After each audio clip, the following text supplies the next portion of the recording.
नमस्कार मित्रांनो, आता मी कापूस पिकाच्या प्लॉटवरती आहे. मित्रांनो, कापूस पिकामध्ये ज्यावेळेस कापूस पिकामध्ये पाते लागतात अशामध्ये पातेगळ होत असते. तर याच्यामध्ये कोणत्या कारणाने पातेगळ होते आणि त्यासोबतच आपल्याला पातेगळ नियंत्रित करण्यासाठी काय व्यवस्थापन करायचे हे जाणून घ्यायचं आहे.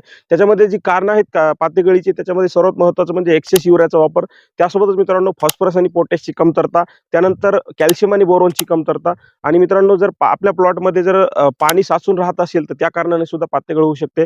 त्यासोबतच जर पावसाचा खंड पडला, कारण कापूस पिकाला हे सतत मॉइश्चरची गरज असते. त्यासोबतच जर कीड व्यवस्थापन नाही केलं, कीड नियंत्रण नाही केलं, तर तरी सुद्धा पातेगळ होऊ शकते. तर हे जे कारण आहे सर्व, तर याला आपण कशा पद्धतीने व्यवस्थापन करून पातेगळ थांबवू शकतो? तर त्याच्यामध्ये आपल्याला सर्वप्रथम तर सुरुवातीला फॉस्फरस आणि पोटॅश आपल्याला मिश्र खतातून याचा वापर करायचा आहे. आपल्याला पाते लागण्याच्या अगोदरच आपण हे व्यवस्थापन करू शकतो. 10-26-26 आहे, 15-15 आहे किंवा याच्यासोबत DAP खत आहेत. अशा खतांचा वापर करून आपण इथं